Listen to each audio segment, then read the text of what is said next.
sanayi açısından geçmişte çok ciddi bir altyapı oluşturulduğunu görüyoruz. Ama inşallah bu cazibe merkezi programıyla Elazığ'ı şahlandıracağız. Elazığ'ı ayağa kaldıracağız ve özellikle sanayi alanında çok ciddi yatırımları Elazığ'a kazandıracağız. Ben buna inanıyorum. Bu yönde de çok yoğun bir talep söz konusu. Hangi açıdan bakarsak bakalım değerli arkadaşlar, şunu söyleyeyim. Türkiye önüne onca engeller konulmasına hızla büyüyor, kalkıyor. Bakınız gelişmiş ülkeler büyümelerini aşağı çekerken biz büyümeye devam ediyoruz. Türkiye gelişmeye devam ediyor. Bugün sabah da ifade ettim. Biz gerçekten koşuyoruz ama nasıl koşuyoruz? Engelli koşu yapıyoruz. Artık yeni anayasa değişikliğiyle birlikte engelli koşu kalkacak, engelsiz koşuya gireceğiz ve çok daha hızlı bir şekilde bu ülkenin gelişmesi, kalkınması için mücadele yapacağız. Ve yeni sistemimizde, hükümet sistemimizde de milleti merkeze oturtuyoruz. Yani siyasetin merkezinde millet var, devletin yönetiminde yine merkezinde millet var, mecliste yine millet var.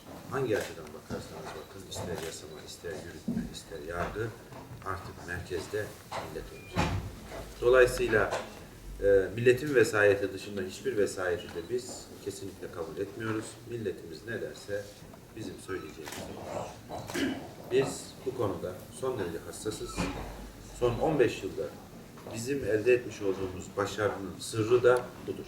Milletle bütünleşmemiz, milletin derdiyle dertlenmemiz, milletin talebi, isteği neyse o talepleri, o istekleri bizatihi kendimizin talebi, kendimizin isteği gibi görmemizdir. Milletimizin derdini kendi derdimiz olarak görmemizdir. Bizim en büyük farkımız diğer partilerden farkımız bu. Dolayısıyla şaşırmasınlar. Milletin bu kadar yoğun destek verdiği, bu kadar büyük teveccühte bulunduğuna şaşırmasınlar.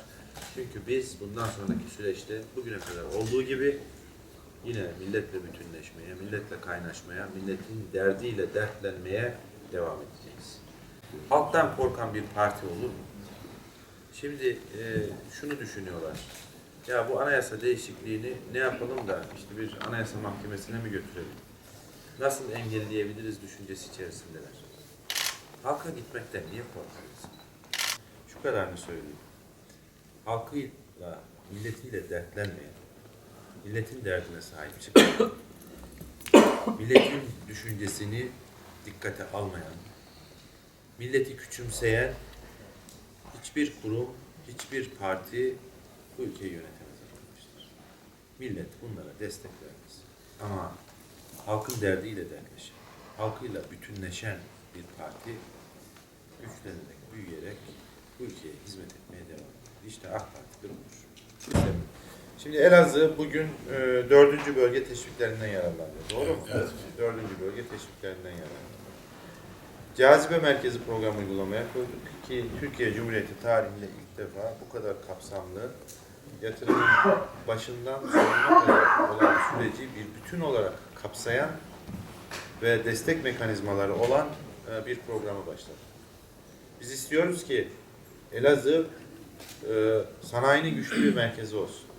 Elazığ sanayide çekici ve herkes tarafından istenen, yatırım yapılmak istenen bir il olsun.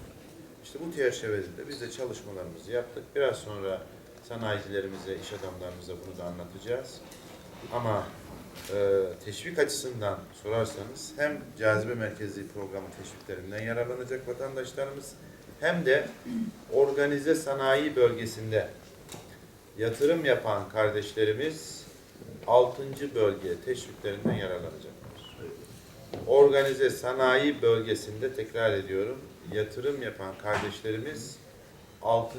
bölge teşviğinden yararlanacaklar.